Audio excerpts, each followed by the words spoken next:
दोस्तों नमस्कार। आज के हमारे इस वीडियो में आपका स्वागत है। आज हम जानेंगे कि स्त्रियों को कपड़े खोलकर नहीं नहाने चाहिए। इस तरह से दोस्तों, इसके बारे में जानने के लिए आइए कथा के माध्यम से जानकारी प्राप्त करते हैं। तो एक बार की बात है, विष्णु भगवान से माता लक्ष्मी जी मिलने के लिए आई। तो विष्णु भगवान और माता लक्ष्मी जी उस समय देख रहे थे कि हरिद्वार में सब लोग गंगा स्नान कर रहे थे। तो माता लक्ष्मी जी की भी इच्छा हुई कि चलो भगवान, हम लोग देखते हैं कि ऐसे कौन से भक्त हैं जिन्होंने सच्ची गंगा स्नान किया है। तो भगवान विष्णु और माता लक्ष्मी जी हरिद्वार में आते हैं और भगवान विष्णु एक वृद्ध का रूप धारण कर लेते हैं और माता लक्ष्मी जी एक युवती की रूप धारण कर लेती हैं। भगवान विष्णु एक गड्ढे में जाके गिर जाते हैं कि ऐसा प्रतीत हो कि ताकि जा रहे थे और गड्ढे में गिर गए। तो माता लक्ष्मी जी को विष्णु भगवान पहले ही बता देते हैं कि आप लोगों को खूब सुना सुना कर रोइएगा और कहिएगा कि हमारे वृद्ध पति को कोई गड्ढे से निकाल ले, और जब कोई निकालने के लिए तैयार होगा तो उससे आप ये चीज़ कहना कि हमारे पति को वही लोग निकालें जो निष्पाप हो, जो आज तक कोई पाप ना किया हो। तो इस तरह से ये चीज़ जब सुनते तो जो दयालु लोग थे, निकालना चाह रहे थे, वो भी नहीं निकालते।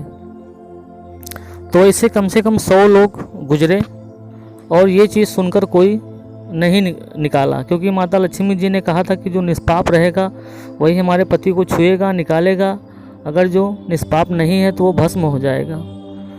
तो इस तरह से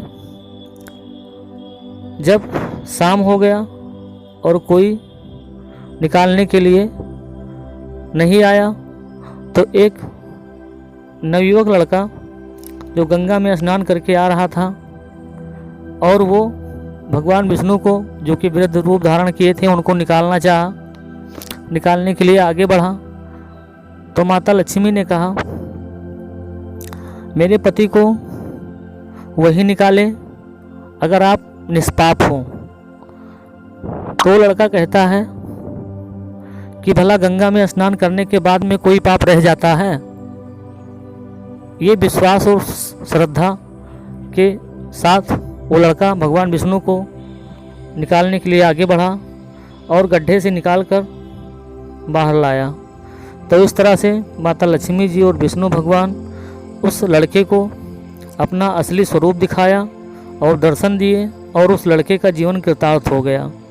तो इस तरह से गंगा स्नान केवल वही लड़का किया, पूरी श्रद्धा और विश्वास के साथ। बाकी सब लोग जल स्नान किए थे। गंगा जी भी कहती हैं कि जो भी किसी भी जल से स्नान कर रहा है और स्नान करते हुए अगर मुझको याद करता है, पुकारता है, तो मैं उसी जल में आ जाती हूँ।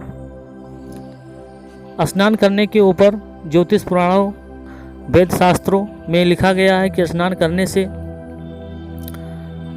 रोग दोष और नकारात्मक ऊर्जा समाप्त हो जाती हैं और व्यक्ति की तेज, रूप, बल में वृद्धि होती है।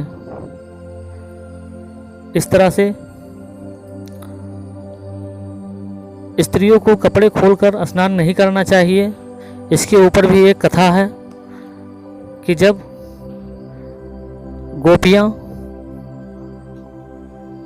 नदी में स्नान करने के लिए नग्न अवस्था में गई थी, तो उस समय श्री कृष्ण भगवान इनके कपड़े उठा ले गए थे। इस पर गोपियाँ कह रही थी कि हमारे कपड़े दे दीजिए। तो उस पर भगवान श्री कृष्ण ने कहा था कि नग्न अवस्था में स्नान करने से जल के देवता वरुण का अपमान होता है और इससे आपके कुंडली में धन हानि और रोग दोष आ सकते हैं। तो इस प्रकार से हमको पूरी तरह से नग्न अवस्था में स्नान नहीं करना चाहिए, कोई ना कोई तन पे कपड़ा अवश्य होना चाहिए, क्योंकि इससे वरुण देवता का अपमान होता है और हमारे जीवन में आर्थिक परेशानी आ सकती हैं और कई तरह के कष्ट भी हमको भोगने को मिल सकते हैं। माता लक्ष्मी जी से हमारी ये प्रार्थना है कि जो भी हमारे इस वीडियो को लाइक करें और हमारे चैनल को सब्सक्राइब करें, तो ऐसे लोगों के घर में माता लक्ष्मी जी हमेशा वास करें और उनके घर में हमेशा धन दौलत का भंडार भरा रहे। अगर आप चाहते हैं कि माता लक्ष्मी जी की कृपा हमेशा ही हमारे घर परिवार पर बनी रहे, तो कमेंट में जय महालक्ष्मी जी अवश्य लिखिए।